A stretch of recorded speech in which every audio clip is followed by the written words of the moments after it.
Thanks for joining us from the Ohio AgNet, the voice you know with the news you trust studio. Sponsored by Grain Equipment Company, where innovation meets execution. I'm Morgan Anderson. Well, happy Friday. Today is Wear Blue Day for National FFA Week. So whether it's your socks or your bibs, hopefully you got something blue on. It's 30 degrees outside with steady winds, making it feel as cold as 11 degrees. Our low for tonight is 17 degrees. Taking a look at your agricultural headlines, it's cold outside, but you know what? You don't need a headline to tell you that, and you certainly don't need me to tell you that. However, USDA's Rod Bain discusses how a cold snap covering the nation's eastern two-thirds this week could impact agriculture in certain areas. Let's hear more. A return of bitter cold this week from a stretch east of the Rockies to the Atlantic Ocean. And in fact, this is going to be the coldest weather of the winter for some communities. USDA meteorologist Brad Rippey says record low temperatures were recorded in some locales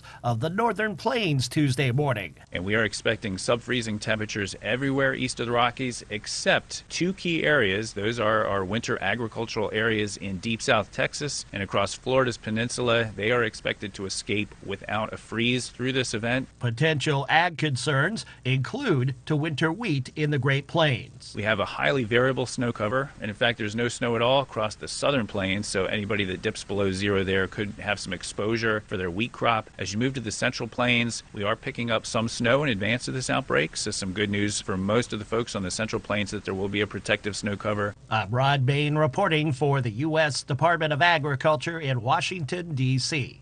Thanks, Rod. And while we're in that weather vein, let's take a look at our afternoon weather update from meteorologist Ryan Martin, brought to us by Seed Consultants. Simply better performance online at seedconsultants.com. Dry air dominating for the balance of your Friday. I'm Chief Meteorologist Ryan Martin. Let's take a look at that quick Ohio forecast update. Lake effect, clouds, and snow that we saw yesterday in parts of the state gone here today. We're just sunny with high pressure dominating the landscape, but it is still Arctic high pressure, so we're chilly.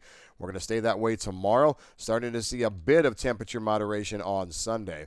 Honestly, in my mind, though, the warmest days are going to be Monday and Tuesday of next week, spring-like for a couple of days. That is also going to be with precipitation. We probably see a little bit of light rain trying to come through on Tuesday, and then the moderating temperatures hold into early Wednesday before falling apart.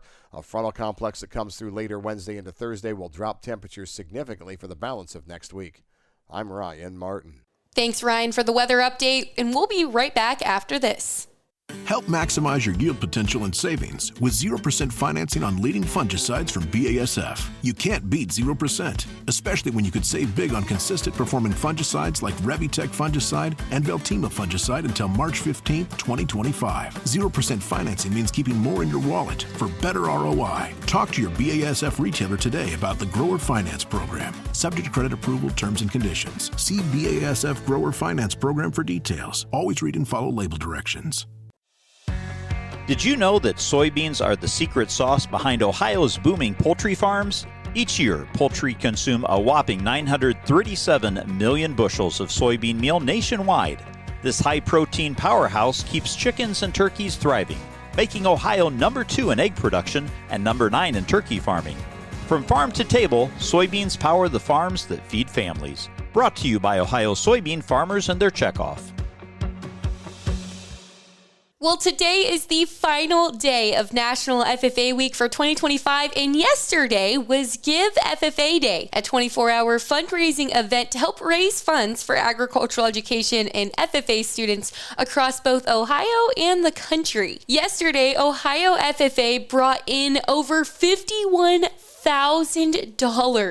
on Give FFA Day, thanks to the support of 141 donors in Sunrise Cooperative. These generous funds will be allocated all across the state, whether that's for Ohio FFA Camp Muskingum, whether that's for the Ohio FFA officer team, a chapter grant, state convention, you name it, it'll help grow the future of agriculture. Now let's take a look at how the markets closed, brought to us by Seed Consultants. Simply better performance online at seedconsultants.com. March corn down 6 3/4 at $4.91 1/4. May corn down 7 3/4 cents at $5.05. December corn down 4.5 cents at $4.75. March beans down 6 cents at $10.39 1/2. May beans down 5 3/4 cents at 10.57 1/4. November beans down 1.5 pennies at 10.59 3/4 cents. March wheat up 4.5 cents at 5.90. July wheat up 3 1/4 at 6.17 1/4. September wheat up 3 cents at 6.31 3/4 cents. February live cattle up 20 cents at 197.82 1/2. April live cattle up 15 cents at 193.95. June live cattle up 35 cents at 190.32 1/2. April lean hogs down 85 cents at 87.67 1/2. May lean hogs down 50 cents at 91.95. June lean hogs up 32.5 cents at $100.62 1/2. April feeder calves up $1.17 1/2 at 267.55. May feeder calves up 85 cents at 265.92 1/2. August feeder calves up $1 at 269.30. March class 3 milk down 18 cents at 19.02. April milk down 23 at 18.69, and May class 3 down 14 cents at 18.83. Those were your closing markets. I'm Morgan Anderson, and this is the Ohio AgNet.